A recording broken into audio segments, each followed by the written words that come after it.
no tenemos que buscar una salida social a la crisis, sino una salida global al capitalismo.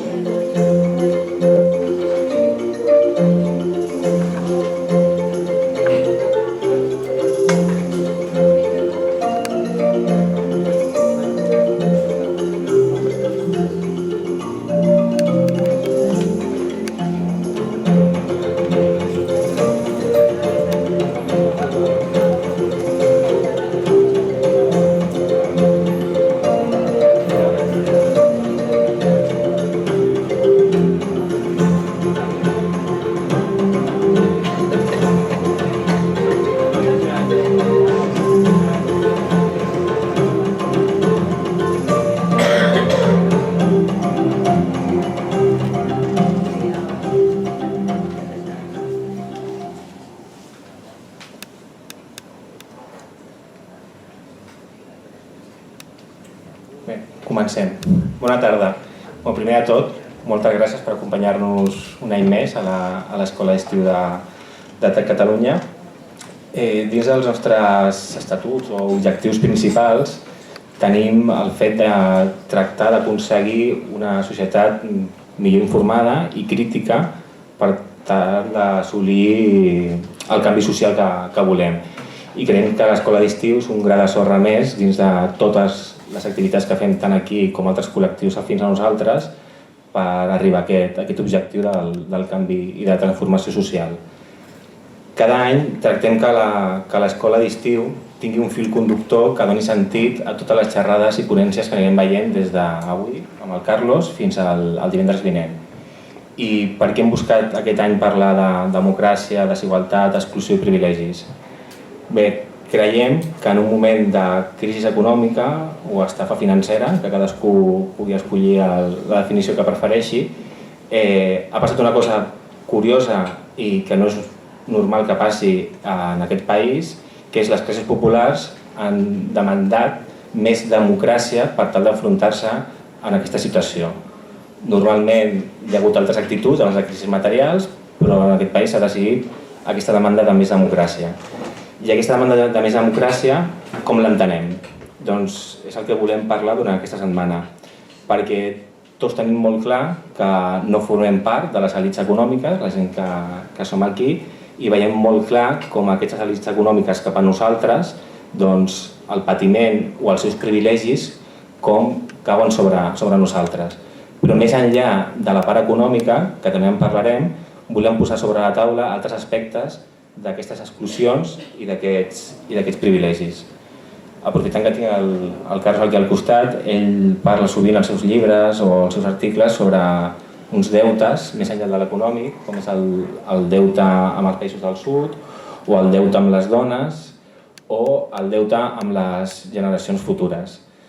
Aquests deutes els podem entendre com aquests privilegis que tenim una part del món, una part de la societat, que construïm socialment cap als altres.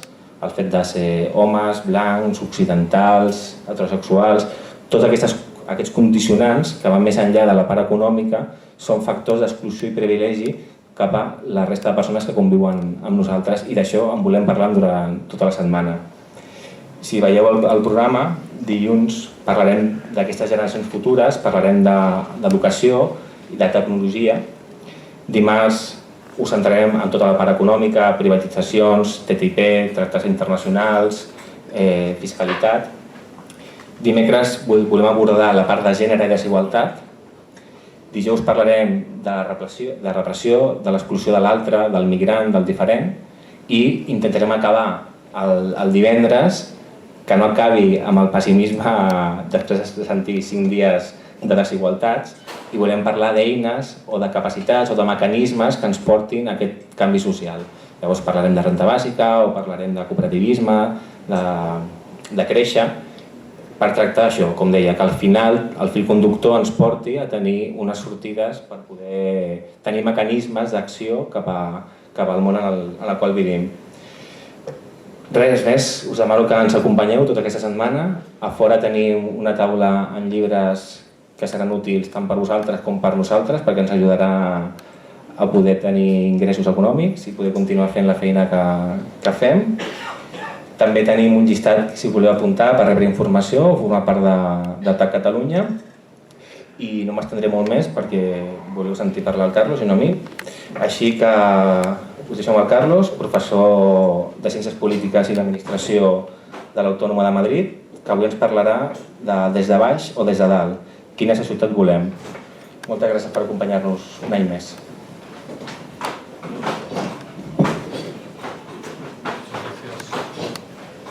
Muchas gracias a vosotros por invitarme de nuevo a esta escuela de verano de ATAC Cataluña.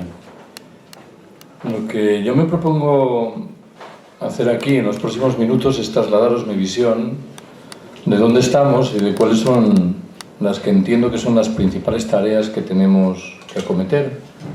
Pero parto de la presunción de que mucho más interesante que lo que yo voy a contaros es lo que podamos debatir después entre todas, habida cuenta de que muchas de las materias en las que me voy a referir por fuerza tienen que ser polémicas y controvertidas. ¿Cuál es la primera observación que quiero haceros? Hace un mes y medio estuve aquí en Barcelona en un debate con Tomás Ibáñez que organizó la CGT y quiero empezar mis observaciones como lo hice entonces. Voy a utilizar, aviso, la palabra libertario a lo largo de toda esta disertación, otorgándole un sentido muy general, para identificar a aquellas personas que en su vida y en su práctica cotidiana despliegan la lógica de la autogestión, de la asamblea, de la horizontalidad, de la organización desde abajo, sea cual sea su ubicación ideológica o, en su defecto, sea que carezcan de una ubicación ideológica. Yo creo que los libertarios en los últimos años hemos vivido nuestra propia burbuja, que se ha vinculado en un grado u otro con el 15M, con el movimiento del 15 de mayo. De manera un tanto precipitada concluimos que hace 4 años tocaba a su fin una larguísima etapa marcada por partidos, parlamentos, instituciones, jerarquías, personajes, y nos adentrábamos en otra nueva, definida en cambio en torno a la autogestión, la horizontalidad y la asamblea. Claro que algo de eso ocurrió al calor del movimiento del 15 de mayo, pero hoy sabemos que la intensidad del fenómeno fue visiblemente menor que lo que nos hubiera gustado. Esto que os cuento creo yo que tiene hoy en día una consecuencia que es muy importante mencionar, tanto más cuanto que suele escapar a la comprensión del común de las gentes. Hay muchas personas, bien lo sabéis, hechizadas con los horizontes que se derivan de la participación en las instituciones y que piensan que la mayoría de los problemas serán resueltos desde las instituciones, al tiempo que asistimos al asentamiento de un escenario marcado, lastrado, por una formidable desmovilización en el terreno social y laboral, algo que obligaría a formular alguna pregunta en lo relativo a dónde estamos. Hace un mes y medio me referí, con la voluntad de atar este argumento, a algo que nace de una conversación con un colega en Madrid que se ha dejado buena parte de sus esfuerzos trabajando en una asamblea de barrio del 15M. Me lo encontré hace algo así como un año, unas semanas después de las elecciones europeas. Y le dije: Gerardo, ¿qué tal va tu Asamblea Popular del 15M? Me respondió: antes de las elecciones europeas nos reuníamos todos los sábados 17 personas y manteníamos una actividad muy viva en el barrio, de contestación, de despliegue de campañas. Pero en virtud del resultado de las elecciones europeas, 13 de esas personas emigraron hacia el círculo Podemos del barrio correspondiente. Que emigraron hacia el círculo Podemos significa que dejaron de acudir a las asambleas del 15M. Yo formulé en aquel momento una pregunta singularmente estúpida. Le dije: Gerardo, ¿y el círculo Podemos de tu barrio qué hace? Absolutamente nada. Su actividad consiste en emitir mensajes virales camino de la cúpula del partido correspondiente y probablemente en autoperfilarse como un ejército de reserva de pegadores de carteles para las próximas campañas electorales. Me volví a encontrar a Gerardo el pasado mes de enero, hace 4 o 5 meses, y como era perceptivo le pregunté: ¿qué pasa? ¿Ha regresado alguno de los que se marcharon en junio? Y me respondió, han vuelto 6, pero no son los mismos. La riqueza de la anécdota está en lo de, pero no son los mismos.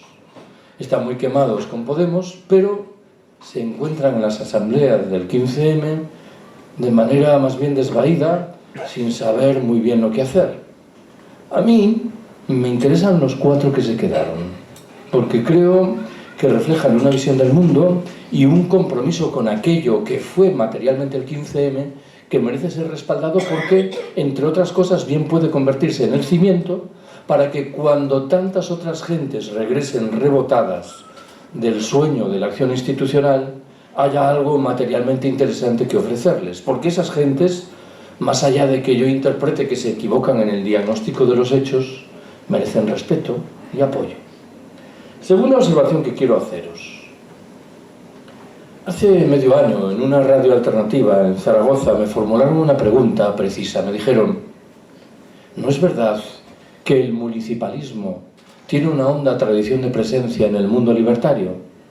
Yo me vi obligado a responder con una perogrullada y dije, el municipalismo libertario tiene una honda tradición de presencia en el mundo libertario, pero no el municipalismo per se en general.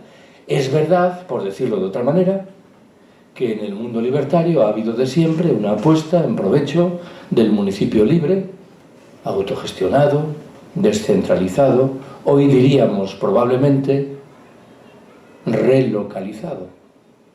Pero me temo que confundir eso con las opciones municipalistas que han ido proliferando es equivocarse. Y es equivocarse por 3 razones diferentes. La primera subraya que esas opciones de las que hablo aceptan la trama institucional de las elecciones y de las instituciones, con las consecuencias fácilmente esperables. Ayer me encontré en Madrid a un amigo que está próximo ahora a Madrid y que me relató que había tenido una reunión, no sé por qué razones, con uno de los nuevos concejales que estaba desesperado en la medida en que la maquinaria municipal anquilosada, después de muchos años controlada por el Partido Popular, empezaban a entender al cabo de 3 días que era literalmente inabordable e irreformable. La segunda de las razones es que en la abrumadora mayoría de las opciones municipalistas que conozco están presentes en lugar sustancial fuerzas políticas tradicionales que nada tienen que ver con la lógica de la autogestión, de la democracia directa o del asamblearismo. Algo que hace un tanto difícil dar crédito a la idea de que el producto de la presencia de esas fuerzas políticas algo tiene que ver con la perspectiva del municipalismo libertario. Hay una tercera y última razón, y es que en este caso ni siquiera puede uno invocar un debate que tuvo la virtud de situar en el panorama nuestro la CUP aquí en Cataluña cuando hace muchos años decidió presentarse a las elecciones en pequeñas localidades, 200, 300, 400 habitantes, en las cuales era posible imaginar, ahí sí, un horizonte de democracia directa. Cuando pensamos en las opciones municipalistas al uso, en Guanyén Barcelona, en Ahora Madrid, en otras tantas, estamos hablando de grandes ciudades o de localidades de tamaño respetable en las cuales el despliegue de la democracia directa es difícilmente imaginable. Tercera observación que quiero haceros. Durante mucho tiempo he rehuido en los actos públicos introducir observaciones sobre el fenómeno Podemos. En el mejor de los casos he admitido responder a preguntas que se planteaban en el debate posterior. Bueno, hoy no voy a hacer eso y voy a emitir un juicio rápido desde el respeto de nuevo de lo que yo entiendo que es Podemos. ¿Cuáles son los elementos que configuran ese juicio? Primero de ellos, Podemos plantea una discusión interesante relativa al régimen, pero elude cualquier debate en lo que respecta al sistema. ¿Qué es el régimen? El régimen es el bipartidismo, la corrupción, en su caso la propia monarquía. ¿Qué es el sistema? El sistema es el capitalismo, el trabajo asalariado, la mercancía, la sociedad patriarcal, la crisis ecológica, el colapso. Claro, una opción política que solo plantea perspectivas presuntamente alternativas que se refieren al régimen, sin tocar en modo alguno lo que ocurre en la trastienda del régimen, que es el sistema, me parece que por fuerza tiene que ser alicorta. A esto se suma un segundo dato. La opción programática de Podemos es una opción estrictamente socialdemócrata, algo que no deja de llamar la atención. Podemos hace uso de una propuesta ideológica, la de la socialdemocracia, que es uno de los discursos utilizados por la casta que el propio Podemos critica o criticaba agriamente. Digo lo de criticaba porque, claro, cuando Podemos se ha lanzado a la tarea de pactar con uno de los dos grandes partidos de la casta, el PSOE, me parece que los problemas y las contradicciones se revelan. Yo pensé que la estrategia maestra de Podemos en este terreno iba a consistir en mitigar un tanto el discurso crítico sobre la casta, pero veo que la opción principal, la opción triunfante, es mucho más ingeniosa y se asienta en la idea de que aquellos dirigentes del Partido Socialista que están dispuestos a pactar con Podemos dejan de ser, por ello, automáticamente miembros de la casta, algo que debe provocar una mínima sonrisa. Un tercer elemento importante lo aporta el hecho de que, al parecer, a la cúpula dirigente de Podemos, algo que he mencionado hace unos minutos, la desmovilización, no le preocupa en absoluto o no le preocupa en demasía. Claro, esto conduce a la conclusión de que en Podemos hay muchas gentes que son fundamentalmente activistas de Facebook, cuya condición de activismo se vincula con darle al me gusta o al compartir, y que el tipo de movilización que despliega este partido se vincula estrictamente con los platós de las televisiones o los estudios de las emisoras de radio, algo que me parece que nos sitúa en un horizonte muy delicado para quienes somos muchos. Seguimos pensando que necesitamos movimientos sociales activos, independientes, críticos y participantes. Cierro mis observaciones sobre Podemos con la enunciación de una evidencia. Yo creo en la autogestión y me parece que estamos acercándonos a marchas forzadas al colapso. Ni la autogestión ni el debate sobre el colapso forman parte de las preocupaciones de una fuerza política desde Cariz. Algo que me induce a pensar que, lejos de encontrarnos ante algo que supone un progreso con respecto al pasado, nos hallamos más bien ante un retroceso, al menos con respecto a lo que supone el movimiento del 15 de mayo. ¿Cuál es la cuarta observación que quiero haceros? Hay un argumento respetable que se expresa con mucha frecuencia y que sugiere que debemos mantener dos proyectos simultáneos, uno de participación en las instituciones y otra de movilización autogestionaria desde abajo. Expresado así suena bien, pero me temo que los mimbres materiales de este proyecto son extremadamente débiles. ¿Por qué? En primer lugar, por una razón muy prosaica, que creo estáis teniendo la oportunidad de palpar en Barcelona, como estamos teniendo la oportunidad de palpar en Madrid. Quienes abandonan los movimientos sociales para adentrarse en la política institucional olvidan al final a los primeros y dejan de estar presentes en los centros sociales, ocupados o no ocupados, en los espacios autónomos desmercantilizados. Pero al margen de lo anterior, la pregunta que yo formulo al respecto siempre de esta propuesta es la relativa a eventuales ejemplos materiales que den cuenta de cómo desde las instituciones se ha conseguido mantener, en su caso acrecentar, la perspectiva de la autogestión desde abajo, y nunca me encuentro con respuestas convincentes. Hace un par de semanas, hablando con un colega, que debo subrayar era una persona formada e inteligente, le trasladé esa pregunta. Le dije: proponme algún ejemplo en virtud del cual desde las instituciones se estén ampliando los espacios de autogestión. Y él dijo: la revolución soviética y la socialdemocracia, e inmediatamente sonrió como diciendo: vaya cagada acabo de formular. Claro, si uno se lanza a la tarea de analizar las consecuencias históricas del proyecto de la revolución en la Unión Soviética y de la socialdemocracia, la primera conclusión obvia es que el horizonte autogestionario falta dramáticamente, y la segunda es que los proyectos correspondientes no parecen conscientes de lo que supone la lógica de fondo del capitalismo y el acercamiento progresivo hacia el colapso. Hace un par de años, en una entrevista, alguien me preguntó con quién teníamos que dialogar y con quién teníamos que alcanzar acuerdos, con quién teníamos que pactar. Eran dos preguntas delicadas y yo lo primero que dije es que quién era yo para responderlas. Pero en fin, supongamos que yo fuese el cerebro gris de una organización que tuviese la obligación de responder a esas dos preguntas. ¿Qué diría? Diría en primer lugar que tenemos que dialogar con todo el mundo. ¿Por qué? Porque no somos superiores a nadie y porque de todo el mundo se puede aprender algo. Más delicado es lo de con quién tenemos que pactar, y yo en este caso he establecido siempre una delicada línea roja que dice que tenemos que llegar a acuerdos con aquellas personas y organizaciones que creen y practican la autogestión y que son, en segundo lugar, conscientes de los retos derivados de la crisis ecológica y del colapso, probablemente mucho más cercano de lo que muchos piensan del sistema. Me parece que quienes están en estas dos posiciones merecen que busquemos denodadamente el acercamiento, pero que es difícil, en cambio, llegar a acuerdos para quienes piensan que estos son debates que conviene ir aparcando para más adelante.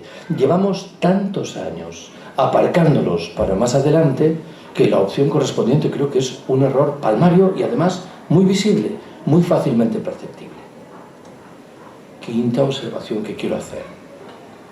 Si tuviese que resumir de manera rápida cuáles son los rasgos fundamentales de lo que yo entiendo debe ser una apuesta programática, identificaré 4. El primero, la necesidad inexorable de contestar el capitalismo. En ese vídeo tan breve que se os ha proyectado, aparezco en un momento determinado diciendo que nuestro problema principal no debe consistir en buscar una salida social a la crisis, sino en buscar antes bien una salida global al capitalismo. Lo he dicho 1000 veces. No es lo mismo contestar el capitalismo que contestar el neoliberalismo. Uno puede criticar agriamente el neoliberalismo por entender que es una versión extrema e indeseable del capitalismo, pero aceptar la lógica de fondo de este último. O puede, por el contrario, criticar agriamente lo uno y lo otro, que creo que es lo que tenemos que hacer.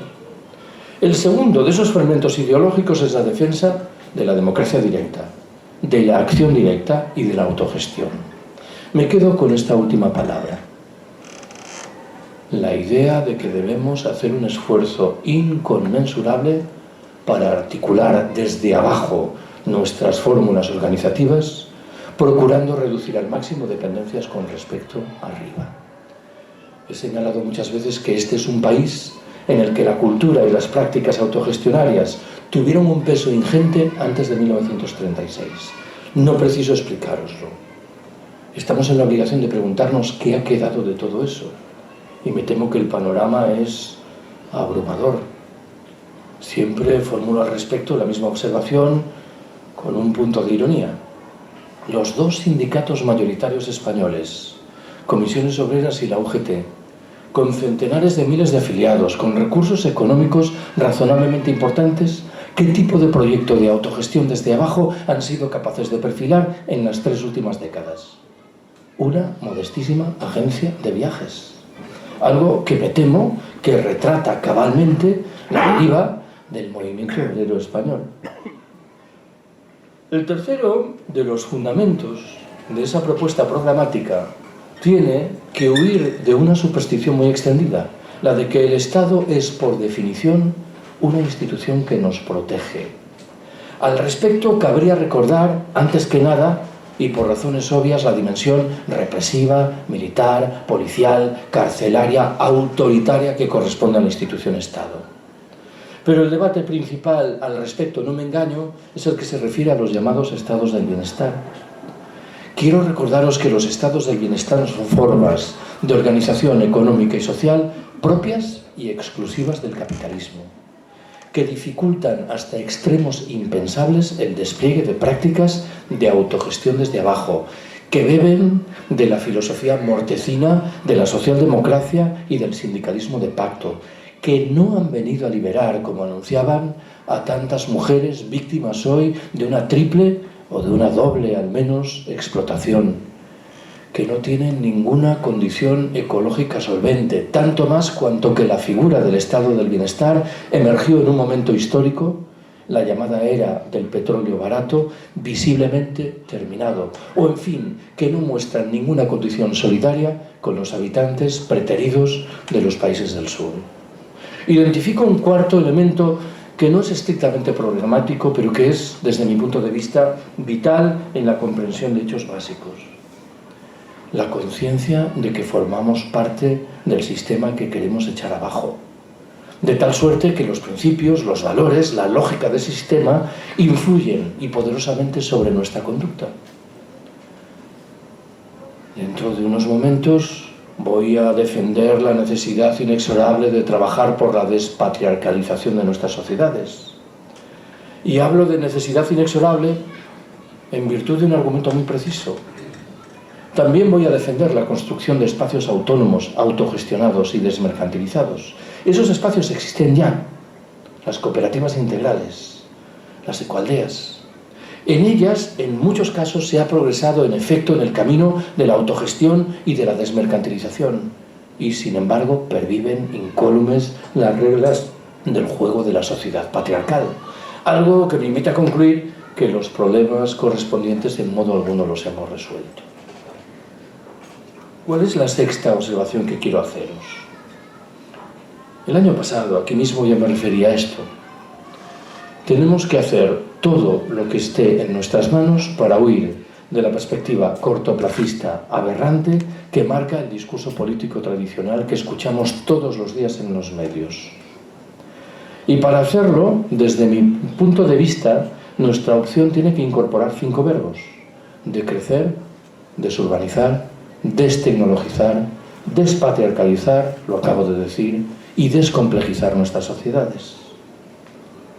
Tenemos que decrecer porque hemos dejado visiblemente atrás las posibilidades medioambientales y de recursos que la Tierra nos ofrece.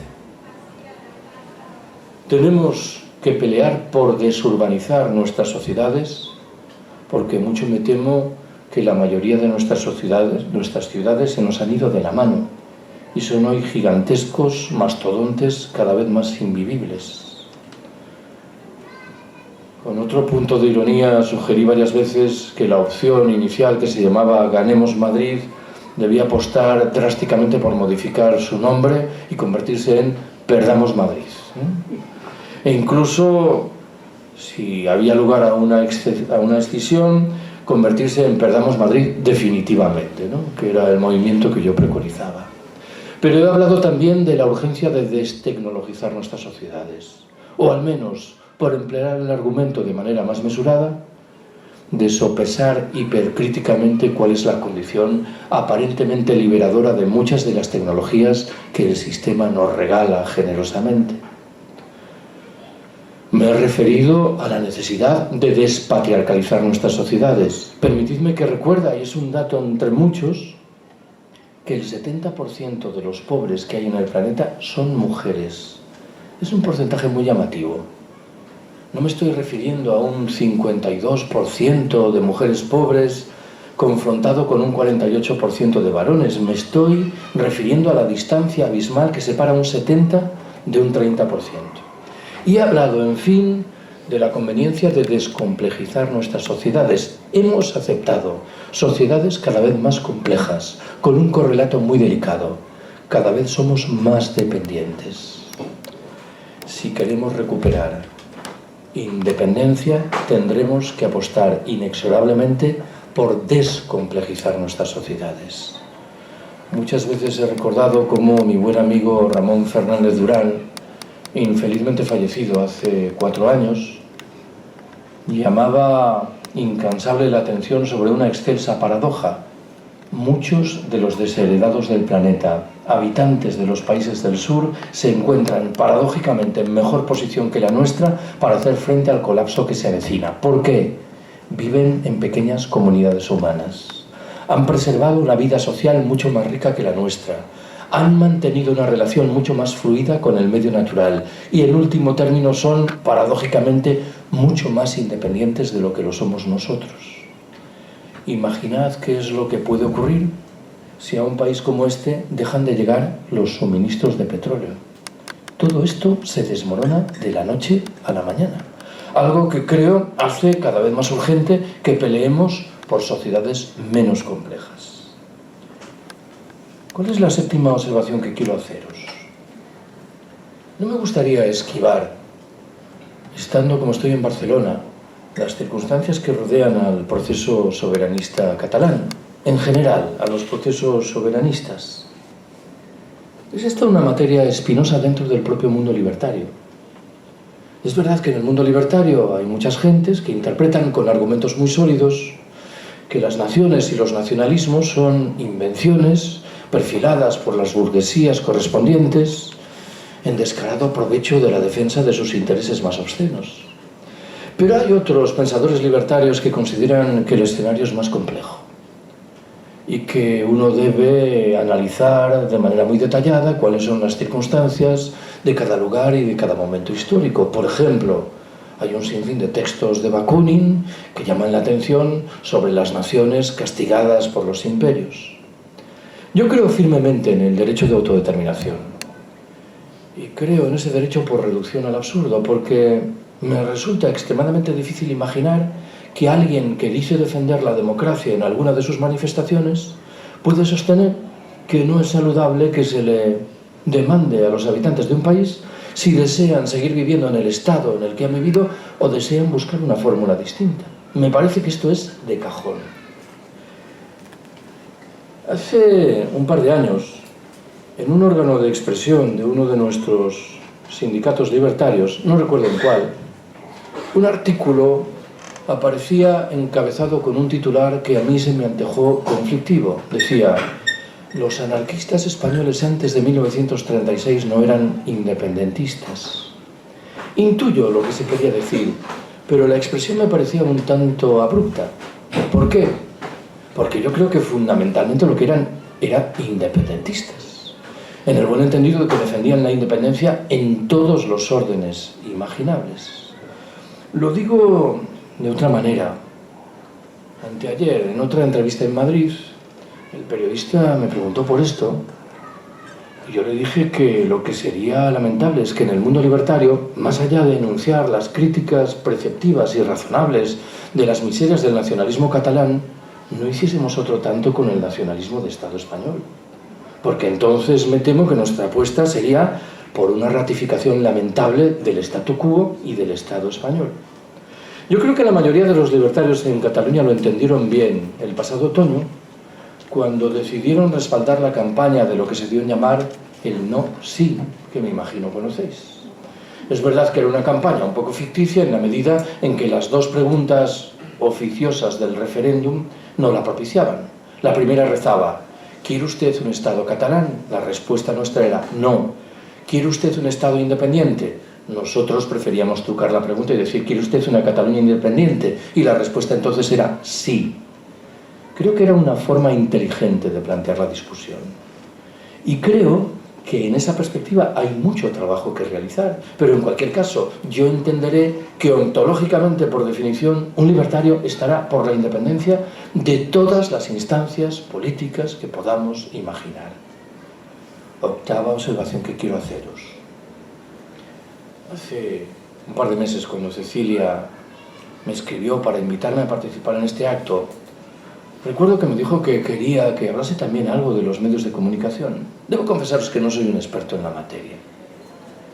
Me voy a limitar a formular 3 observaciones muy rápidas. Una confianza cada vez mayor tengo en que la locura de los medios de comunicación está empezando a producir los resultados contrarios de los que aparentemente acariciaban. Claro, es difícil permanecer insensible ante el juego manipulador que se despliega en singular a través de las tertulias políticas que emiten radios y televisiones. Esa locura genera conciencia crítica por sí sola, sin necesidad de iluminar mecanismos de análisis complejos. Mi segunda observación lo es para dar cuenta de cómo llamativamente ninguno de esos 5 verbos que invoqué antes tienen cabida alguna en el discurso de los medios de comunicación. Me limito a cifrar el argumento en la perspectiva del decrecimiento. ¿Por qué no acogen esa perspectiva? Bueno, por una razón inicial muy fácil de explicar, porque dependen de formidables corporaciones financieras cuyos intereses discurren por otro camino. Pero hay una segunda razón a la que no debemos permanecer ajenos. La perspectiva del decrecimiento es ontológicamente hipercrítica de la lógica de la publicidad. Y la mayoría de los medios dependen en un grado u otro de la publicidad. Con lo cual, hay una explicación mucho más material que la anterior que da cuenta del porqué de determinados silencios. Formulo la tercera y última observación que remite a lo que voy a llamar el pluralismo de circuito cerrado. Creo que una de las estrategias de incomunicación del sistema consiste en generar una apariencia de pluralismo que oculta que por detrás hay voces y perspectivas permanentemente marginadas. Claro, si uno contempla una de esas tertulias que parecen peleas de gallos que emiten los canales de televisión, parece llamado a concluir inmediata e inexorablemente que ahí hay un ejercicio de pluralismo, porque si no, no discutirían de manera tan agria. Y esto se traduce en el hecho de que no nos preguntamos cuáles son las voces que no están presentes nunca en esos programas. Hace unos días en un artículo me preguntaba por qué en el Rojo Vivo de Telecinco, o en los debates, de La Sexta, perdón, o en los debates que emiten los fines de semana de este mismo canal o Telecinco, no hay nunca un sindicalista libertario, un activista de una cooperativa integral, un militante del movimiento del 15 de mayo. Hay un mecanismo que clausura la presencia de determinadas posiciones y que hace que al final quienes toman asiento en esas tertulias son representantes de los partidos políticos y periodistas más o menos afines a esos mismos partidos políticos. Permitidme que os proponga un ejemplo actualísimo de lo que quiero decir. Sabéis que en Andalucía, después de las elecciones autonómicas, ha habido una polémica relativa a la configuración del gobierno correspondiente. Y uno de los elementos centrales de esa polémica era la posición que debía asumir Podemos. Si lo entendí bien, en Podemos había 2 perspectivas distintas. La primera señalaba que no había lugar a imponer condiciones previas para la negociación. Había, en cambio, una segunda posición que decía que sí que era menester imponer esas condiciones, que en sustancia eran 3. Que los señores Chávez y Griñán abandonasen la vida política, que se redujese el número de cargos públicos y que la Junta de Andalucía dejase de trabajar con bancos que practicasen desahucios. Claro, cualquier persona con 2 dedos de cabeza parecía llamada a simpatizar más con esta segunda posición que con la primera, que no imponía condición alguna. El ejercicio del pluralismo limitado estaba aquí. ¿Por qué? Porque la segunda posición no tenía nada de contestación efectiva del orden existente. Era una manera, desde mi perspectiva al menos, de cumplir un expediente de decir que se lo estamos poniendo moderadamente difícil al Partido Socialista, cuando cabía suponer que aquello que el sector crítico de Podemos reivindicaba era infinitamente más radical que lo que se revelaba a través de esas 3 condiciones que a mi entender eran agua completamente vacía que no permitía regar nada que mereciese la etiqueta de alternativo. Novena de mis observaciones. Tengo que prestar alguna atención a la represión, porque la represión está ahí de muchas formas, algunas jocosas. Quiero recordar esa frase genial de vuestro paisano, el ministro del Interior español, el señor Fernández Díaz, que hace unos meses afirmó que había sido desactivado un grupo anarquista sorprendentemente bien organizado. Este buen señor debería comprar un manual de teoría política básica y probablemente se percataría de que los anarquistas, pese a lo que él piensa, no están contra la organización, están contra las formas coactivas o coercitivas de la organización, que es algo muy distinto. Bueno, sabéis que en estas horas hay muchas gentes muy respetables, empeñadas legítimamente en conseguir que la llamada Ley Mordaza y otras normas legales no entre en vigor. Me parece una tarea muy honrosa, pero quiero llamaros la atención de nuevo sobre aquello de lo que no se habla. Seamos optimistas en este terreno y pensemos que en efecto la Ley Mordaza no va a entrar en vigor.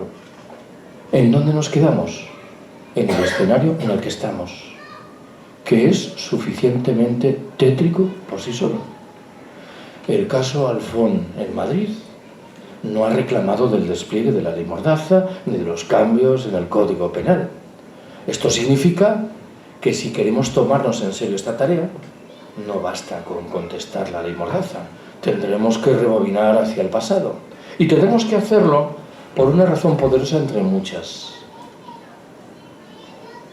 Hace un par de años, algunos lo recordaréis porque estuve a punto de no poder asistir a esta sesión inaugural de la Escuela de Verano de ATAC Cataluña, me tocó oficiar de perito de la defensa en un juicio contra 4 independentistas gallegos en la Audiencia Nacional en Madrid. Mi tarea, junto con otro compañero, consistía en discutir críticamente los informes de la Guardia Civil y de la Policía Nacional que permitían solicitar penas muy altas para estos 4 chavales. El juez aceptó el principio de un careo de discusión sobre esos informes con los peritos de la Guardia Civil y de la Policía Nacional. Dejó hablar a estos últimos y cuando llegó nuestro turno nos retiró la palabra y nos expulsó de la sala de la Audiencia Nacional, sobre la base de un curioso argumento, el de que discutir los informes de la Policía Nacional y de la Guardia Civil implicaba, indirectamente al menos, acusar de prevaricación a sus autores, con lo cual la conclusión estaba servida. Esos informes no se podían discutir. La pregunta también estaba servida. ¿Para qué servía aquel juicio? Si lo que dice la Guardia Civil y la Policía Nacional va a misa. Este es el escenario en el que estamos hoy, antes de la Ley Mordaza, no lo olvidéis. De tal manera que liberémonos de la ilusión óptica de que, tirando atrás la Ley Mordaza, el escenario es razonablemente aceptable porque las reglas del juego implican el despliegue de la lógica garantista del Estado de Derecho. Décima observación y penúltima que quiero haceros. He señalado muchas veces que hay una crítica que se formula sobre el mundo libertario que merece ser escuchada porque plantea un problema real. En una de sus muchas versiones dice: los libertarios sois muy sagaces a la hora de criticar el orden existente, pero no lo sois tanto cuando llega el momento de llevar a la práctica vuestras ideas, de demostrar en el terreno de las relaciones humanas, económicas y sociales que, acojámonos a la vieja fórmula de Buenaventura Durruti, llevamos un mundo nuevo en nuestros corazones. Es verdad. Hace unos minutos critiqué a los 2 sindicatos mayoritarios españoles por su dramático alejamiento de cualquier tipo de perspectiva autogestionaria. Pero alguien dirá: ¿y nosotros qué estamos haciendo? Porque me temo que tampoco el balance es particularmente halagüeño. Hay un concepto que manejaban con profusión nuestros abuelos y bisabuelos, anarquistas y anarcosindicalistas, que fue cayendo en desuso tal vez porque alguno de sus significados era un tanto abstruso. Me refiero a eso que llamaban la propaganda por el hecho. ¿Qué interpreto yo que nos estaban diciendo? Nos estaban diciendo: está muy bien organizar actos como este, publicar revistas, editar libros, convocar concentraciones y manifestaciones. Pero lo más interesante, lo más remunerador que podemos hacer es aquello que pasa por construir espacios autónomos, autogestionados, desmercantilizados, despatriarcalizados, que demuestren que es posible hacer las cosas de manera diferente a como el sistema nos impone con razonable éxito. Es verdad, para decirlo todo, y creo que en un recinto como este hay que decirlo todo, que esta perspectiva de construir espacios autónomos, de abrir el camino a una sociedad paralela, probablemente sería recibida con algunos recelos por esos abuelos anarquistas o anarcosindicalistas que acabo de mencionar. ¿En qué sentido lo digo? Su reacción inicial probablemente sería: eso de los espacios autónomos está bien, también lo hacíamos nosotros. En esta ciudad había barrios enteros en los cuales antes de 1936 la Guardia Civil no se atrevía a entrar. Pero agregarían, nosotros, en nuestra época, nos entregábamos directamente a la expropiación del capital. Nada de espacios autónomos. He sostenido muchas veces que desde mi punto de vista el momento simbólicamente más glorioso de la historia española del siglo XX se produce cuando en un pequeño pueblo de Aragón los anarquistas locales, o quienes fueren, porque me da igual, deciden instaurar el comunismo libertario. ¿Qué es lo primero que hacen? Queman el registro de la propiedad. Ahí no había trampa ni cartón. Claro, nosotros hemos ido retrocediendo de manera tan dramática en capacidades materiales, en valores, que probablemente tenemos que contentarnos un poco a regañadientes con eso de los espacios autónomos, en la confianza de que sirvan para empezar a reverdecer ideas y prácticas que permitan hacer cosas que hoy infelizmente no están a nuestro alcance. ¿Sabéis que hay un cambio interesante, incipiente pero interesante, registrado en los últimos meses? Y es la aparición de organizaciones, de proyectos varios, que pretenden atar cabos en el mundo libertario. Estoy pensando en lo que supone en Cataluña el Procés d'Embat, o estoy pensando en lo que incipientemente empieza a suponer en el resto del Estado apoyo mutuo. ¿Por qué yo he decidido dar la cara por una organización como Apoyo Mutuo? Bueno, por varias razones. Porque creo que el mundo libertario, entendido en un sentido general, está desgraciadamente muy disgregado y que hacen falta instancias que pongan en comunicación sus muchísimas instancias. Estoy pensando en la necesidad de apuntalar esos espacios autónomos que he mencionado varias veces, las cooperativas integrales, por ejemplo, como estoy pensando en la urgencia de atraer a tantas gentes que actúan por separado y que agradecerían una perspectiva de comunicación y de comunión en un proyecto conjunto. No me importa, en este caso, confesar que no le hago ascos a la perspectiva simbólica correspondiente, aun cuando admito que en el mundo libertario el debate correspondiente es controvertido. Pero a mí me parece que recordar que hay una parte de esta sociedad que sigue peleando desde abajo por la autogestión, la democracia y la acción directas es una tarea muy honrosa, y lo es, entre otras razones, por una que invoqué antes. Cuando tantas gentes, antes o después, se sientan decepcionadas por la acción institucional, es muy conveniente que haya un lugar en el que acogerlas razonablemente. Al margen de lo anterior, tampoco tengo ninguna duda en defender la tarea de la militancia. Ya sé que la palabra suena mal, porque huele a lo militar, pero yo he dicho muchas veces que lo primero que tenemos que garantizar es que si hay una reunión a las 6 de la tarde, la reunión empiece a las 6 de la tarde. Y si hemos quedado a las 8:30 para pegar carteles, que la gente esté a las 8:30. Y si yo tengo que entregar un artículo el día 18 del mes de julio, que el artículo esté el día 18. ¿Por qué? Porque los mimbres de los que disponemos son muy escasos, y si encima hacemos un mal uso de esos mimbres, me temo que nos estaremos equivocando. Undécima y última brevísima observación. Me lo habréis escuchado alguna vez. Desde hace un tiempo me encuentro inmerso en una lucha sin cuartel contra los proyectos realistas. Cuando escucho que alguien dice, eso que contáis está muy bien, pero infelizmente no es realista, se me disparan todas las alarmas. No hay mejor ejemplo de las miserias del realismo que la transición política española, materializada en dos grandes partidos que se turnan en el gobierno y que en sustancia hacen lo mismo, en dos cúpulas sindicales que no se oponen a nada, en una plétora de medios de comunicación que emiten monocordes las mismas monsergas. Muchas veces he recordado que hay una frase